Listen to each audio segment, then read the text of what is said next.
Brandon thought I would have my issues with this movie, No Country for Old Men. Well, he wasn't far off because I've come to this review with an incomplete set of notes because even after watching the 2 hour and 2 minute movie, I don't know what I rate it. So, to get a little assistance, to get some help, not only will Brandon be here, but Josiah will join us, and hopefully, as a trio, I can figure out how I feel about primarily the climax of No Country for Old Men. Because if it had ended, let's say 15 minutes before the ending, I would have given it a pure 5 out of 5. Great score because, well, it's well executed.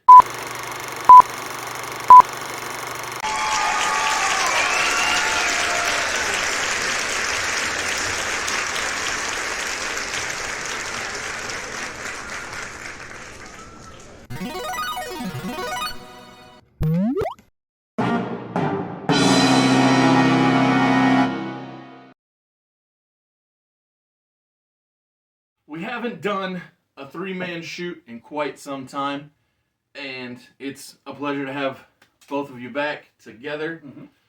Brandon, thank you for recommending No Country for Old Men, even though you thought I'd dislike it. And the only thing, as I said before the ad reading before the open rolled, the only thing I had issue with was the climax. And the funny thing is, the more I thought about it, the more I thought maybe the realness of the finish is actually a benefit and not a detriment. Because I was talking to all of our mutual friend Ahmed about this, and he was like, "Oh, that sounds like real life." Because I was saying how that, one of the baby faces, he doesn't make it to the end. Another one, he just retires, and then the lead heel, we don't know if he dies, if he gets away, what happens. And he was like, "Oh, it sounds very real." And honestly, I'm a fan of real, so that analysis makes me more comfortable with the ending than I was without the conversation. Because without talking to him, my first instinct was, why are you giving me multiple non-conclusionary endings? So where's the finish, brother? Where's the finish? Yeah.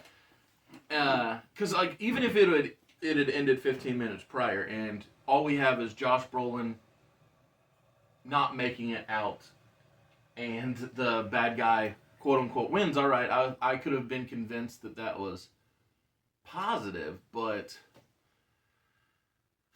yeah, I don't know. I struggle. So tell me, what is your general takeaway from the film, since you're the one who recommended that I watch it? Yeah, so I knew that the ending is the most controversial thing about this movie, because people love it going up until a certain point.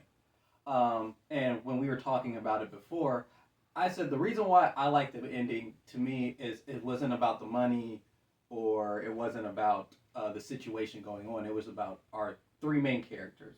And to me, it's about being a man, or men in general. You have Tommy Lee Jones' character, which is a cop. He is very smart. He figures everything out. He just knows. He's just so fascinating to me as a character. Absolutely. But his fatal flaw is he doesn't do anything. He's always a step too late because he just doesn't act.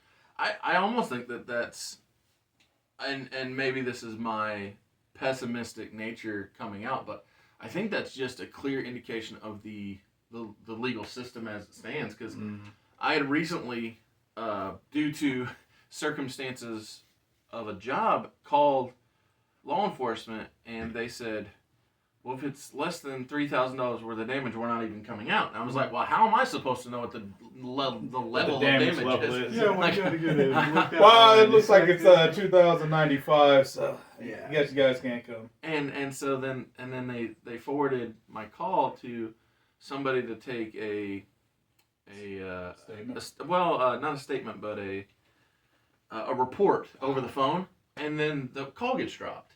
And so it's almost as if that his characteristic of being a day late and a dollar short is the system almost. Yeah, good point. Yeah, very good. I never point. thought about it that way. Yeah, That's a good point. Because I was just kind of thinking of it was the scene towards the end where Josh Brolin character dies in the hotel room. Yep. He goes back, and Antoine Chigurh is in the room too. Yep. And he knows he's there because he sees that the keyhole is missing. Mm-hmm. And he was going to open up the door, but he had a moment of hesitation, like, oh crap, he's probably in here. Am I going to die too? Exactly. And Antoine Chigurh just leaves, and it's anticlimactic because it's like the build-up. It's like these two characters are They're finally gonna going to finally get eye to eye, and they never meet. Exactly. To be fair, if I was Right. in his position, Right, you can't. I would also be like, "Yeah, nah, brother, I'm good." On second thought, Yeah, I was like, trust me, I don't blame him. And I like the ending scene about his monologue about his dad, because to me it just gets to his character a little bit. Where, as old as he is, he still misses his dad, like For sure. a child. Okay, now Josh Brolin's character I talked about. I think Josh Brolin is supposed to represent everybody. Yep. Not good, not evil. He's just a man who's trying to essentially make a living. Absolutely. I'm just here to get my check, bro. One, and my thing is, I think the clearest scene, there are two clear scenes that indicate to me that he's the everyman. Scene one is when the dying drug dealer guy says agua, and he says, I ain't got no agua. Yeah. And then conversely, when he returns with the water, and it shows that he does have that caring nature to him, but that is also his undoing. Mm-hmm. Because when he follows through with something that he originally didn't intend to, that's when all hell breaks loose. Yeah, right. Yeah, the drug dealers come back, and then they're like, "Oh crap, this guy has." We caught him slipping. But he's just so fascinating himself because I said that he's selfish, and Oz made a good point where he's like, "Yeah, I don't think he's." In my mind, if he was selfish, he wouldn't have sent his wife away to go be with her mother. If he was selfish, he wouldn't have brought back or come back to bring the water. Mm-hmm. Because, like, if I put myself in Josh Brolin's shoes, and I see in the faraway distance chaos, and even in the aftermath of chaos, I could easily see myself being like, yep, I'm going to go the opposite direction instead of going toward the issue. But, he was very calculated about it, so I'll give him that.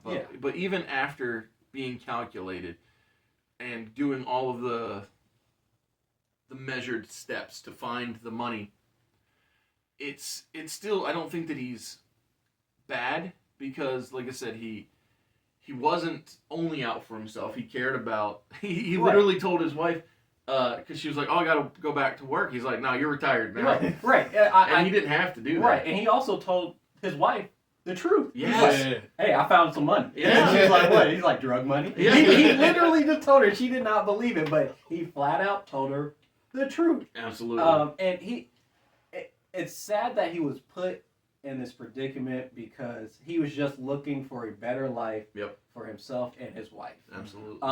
Now we get to Antoine Chigurh. This dude is so friggin' smart. Yes. Really? All three characters are really smart. That's what I love about this movie, too. They're very smart. I think they're different types of smart. Too. Right. Yes, But absolutely. Antoine Chigurh, to me, is a man of principle. Mm-hmm.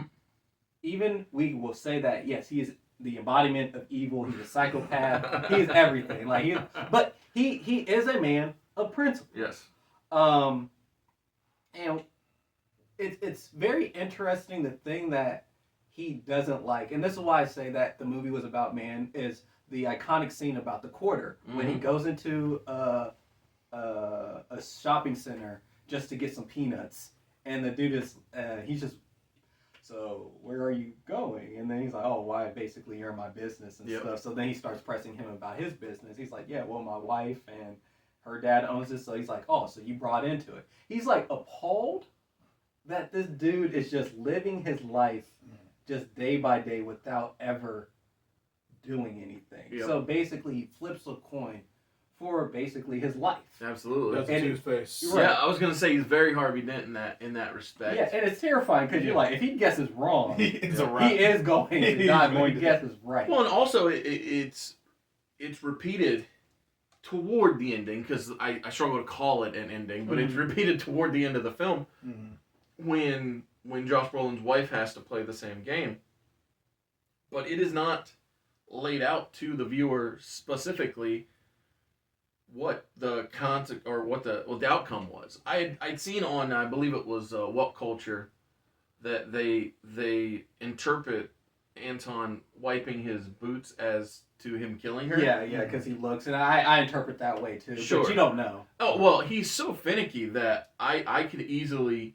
See him being like, "Are my boots dirty?" Yeah, exactly. Without it necessarily having to be a death blow. Right. Because to me, even without seeing it, because see, I'm not one of these people that says, "Oh, I have to see the gore," because they got plenty of that throughout. Yeah. Even without bullets, this guy kills with what, just like straight air almost. Yeah, as a cattle prod gun or whatever, yeah. something. Oh yeah, I forgot about this. Yeah.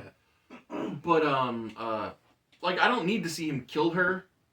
Because, like I said, we get enough scenes of him killing people throughout, but I could believe either way that he did or he did not, and I choose to believe she's alive Okay. because I prefer it that way. Yeah, sure. But Fair enough. but I don't know. I don't even think that it's necessarily or it's consequential, but it's not make or break, is what I mean. Yeah. Because she, even much like the guy, or conversely to the guy in the gas station who was taken aback by it, she's like, stop acting like that it's my choice. You get to choose what you do in this situation. Yeah, and that's what I like about it, because she's right. It's like the coin doesn't matter. You do. You're the one with the choice, and then he said... I'm about to say, even if she calls it right, he could still say, yeah, okay. Yeah. Exactly. Yeah. And again, that's partially why I choose to believe she's alive, because he could have chosen either which way. Mm-hmm.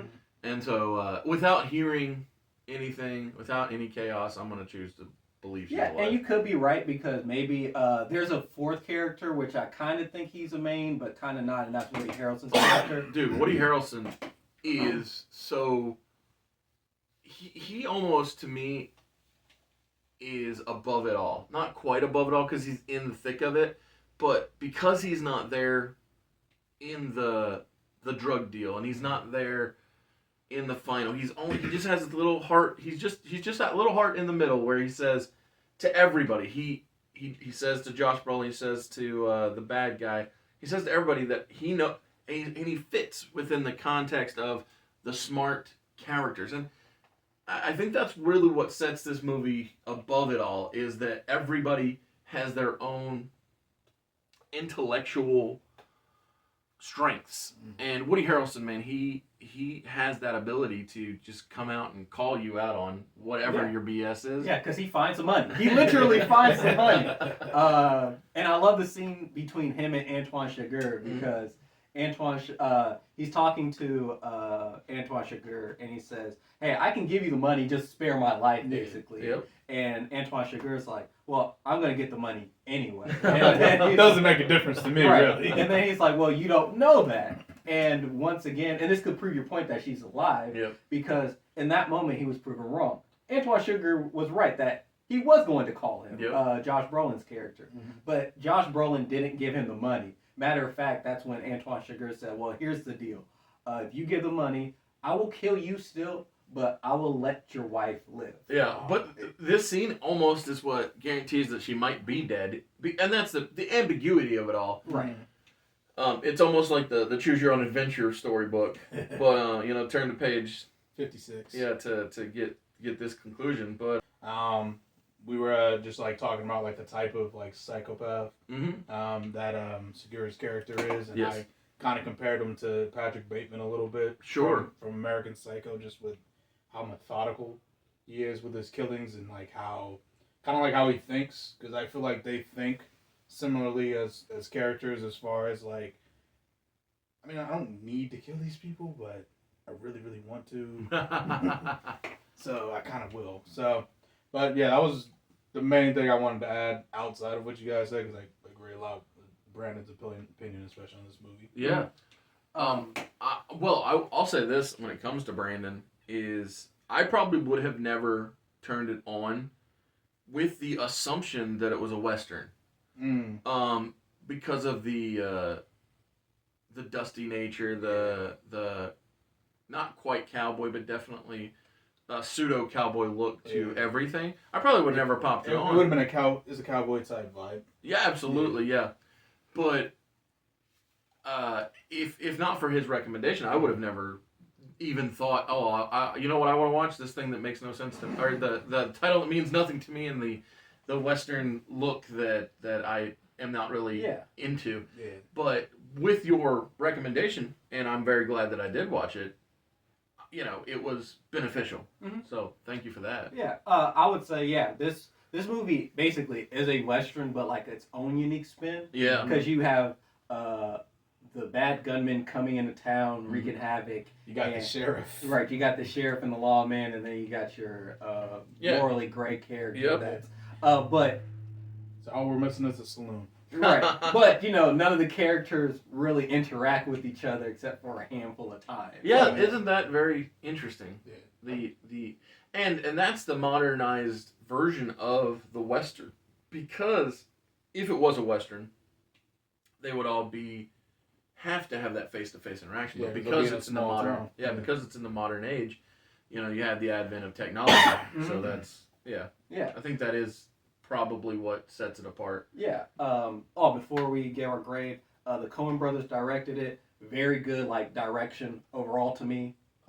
Like directing style. Of course, no. I thought the style was beautifully done. So, and again, a lot of it comes down to the methodical nature of how they went about it. I do have a question though. Mm-hmm. Who are the Coen brothers? Because I don't think I am thinking of the right people. Who made The Big Lebowski? Yeah, that's the Coen brothers. Okay, good. Then I like them. But Yes. you're right. Yeah, they made Fargo, The Big Lebowski, a bunch of other stuff. That's Yeah, all. just Yeah, like- I just wasn't sure. Did they also That's basically the do? main ones. Did they also do Caesar? Hail Caesar? Yes, they did that. Okay, I haven't watched it yet, but I want to because I like its trailer. Mhm. I kind of like movies about making movies. Yeah. I think that they're fun. I'm a big fan of that. it's just a fun genre in and of itself. Oh yeah, but to me they're great directors. Yeah. 100%. Soundtrack is the only thing because I don't really remember any music. I mean, Yeah. but in defense of not remembering music, there was such ambiance Mhm. on the regular. And with the primary weapon being so subdued, I think that it was for the best. Like, let's say that we had, All Aboard the, Crazy Train by Ozzy Osbourne playing. Yeah. Like, that would feel out of place to me. Yes. Yeah. Or, Thunderstruck by AC/DC or whatever. It's like, Yeah. it would be odd. So I think the choice of the lack of music was actually a good choice. Oh yeah, I agree. Yeah. Because Quentin Tarantino would probably have put like a Everything. soundtrack in there. And you're like, Everything. "Ooh, that's a little bit jarring." I'm but, like it's a Quentin, style. calm down. It's okay. Acting, I mean, Yeah, what I else can you can't say blow about enough. it? I think Yeah. everybody did exceptionally well. There's not a Yeah, I can't think of a bad performance in this movie now. yeah. I'm sitting here. And one of my favorite characters from King of the Hill was in the movie. He's the dude that Antoine Chigurh kills in the building. Shot him in the throat. He's whatchamacallit's friend who loves Peggy, who's in love with Peggy. Oh, really? Bill Yeah. Dauterive? Yeah, yep, that's Bill. I did not know that was Bill Yep, Dauterive. so Didn't know that. I am so scared about the King of the Hill revival. But I hope I'm wrong. I hope everything I'm scared about doesn't come to pass. I hope it's not like every other reboot that's ever happened. But yeah, recently there was an interview with the creators, and they said that Bobby was going to be 21 Oh Lord. in this revival, and I don't know. I'm scared because I love King of the Hill. I think it's so rewatchable. It's Oh really yeah. fun. Yep, same. But Yeah, let's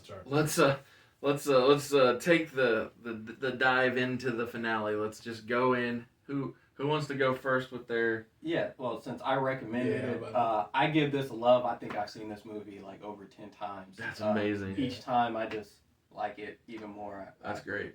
I never get bored with it. So That's valid cool. opinion. That's powerful too, Yeah. right there.